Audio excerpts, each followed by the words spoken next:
Subscribe कीजिए daily trending news channel को और बेल आइकन को दबाइए लेटेस्ट न्यूज सबसे पहले पाने के लिए। Today, the Congress Party made public its manifesto for the 2019 general elections. The manifesto contains a solemn statement of the Congress President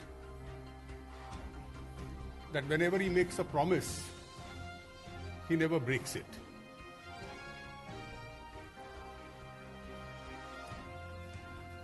But when out of ignorance he makes unimplementable and dangerous promises, I am sure the country will not be in a mood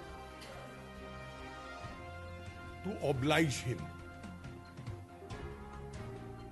for implementing the kind of promises which are contained in this manifesto. Some of the ideas are positively dangerous. They are an agenda for the balkanization of India.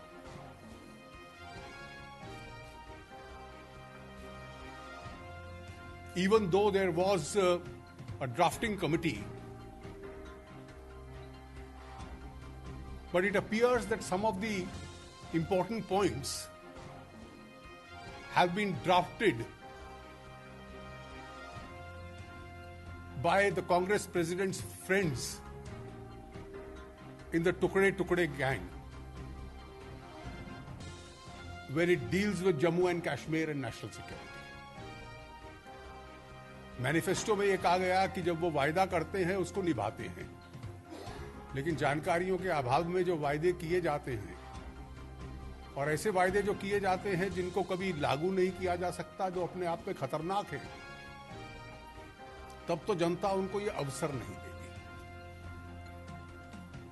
इस manifesto में ऐसे agendas हैं जो देश को तोड़ने का काम करते हैं,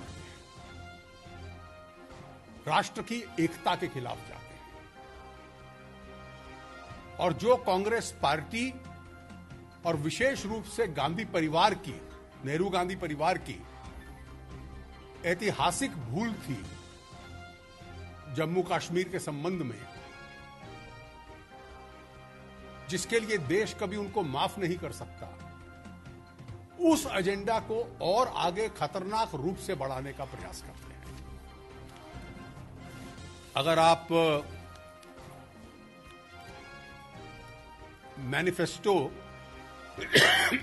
में 35वें पेज पे पॉइंट नंबर 30 है, बहुत इनोक्यूलस सरलता के साथ उसमें घुसाया गया है कि रूल्स, रेगुलेशंस और कानूनों का रिव्यू होगा। मेरा एक अनुभव था जब 2004 से लेकर 10 तक, हम 14 तक विपक्ष में बैठते थे उस 10 वर्ष के लिए। जब भी कांग्रेस के बजट आते थे तो मैं पहले दिन उन घोषणाओं को विश्वास नहीं करता था, क्योंकि मुझे मालूम था कि उनके बजट्स में हमेशा जो डेवल होता है, the devil was always in the detail. तो जब तक उसके एनेक्चर्स ना पढ़ लिए जाएं, तब तक वो पूर्ण रूप से समझ में नहीं आता और उनकी नीयत स्पष्ट नहीं होती। अब इसमें क्या क्या कहा गया राष्ट्रीय सुरक्षा के नाम पर, यह स्पष्ट है कि जितना अधिक आतंकवाद हिंदुस्तान को झेलना पड़ा है पिछले 72 वर्षों में, किसी और दुनिया के देश को नहीं झेलना पड़ा।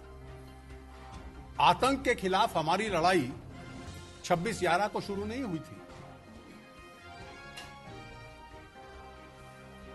जो देश को तोड़ना चाहते थे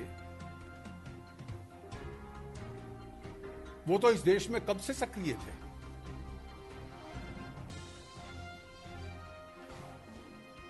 हमने जम्मू कश्मीर में, दक्षिण के हिस्से में, पूर्व उत्तर में, मध्य में नक्सलवादियों में, पंजाब में कितने ऐसे अलगाववादी और हिंसक आंदोलन देखे हैं आज पंजाब में, पूर्व उत्तर में, दक्षिण भारत में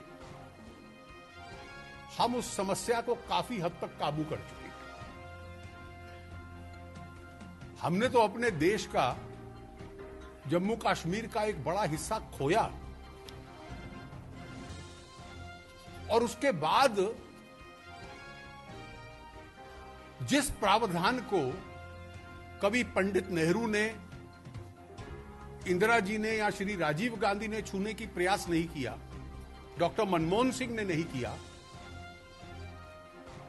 जब से उनका आज का नेतृत्व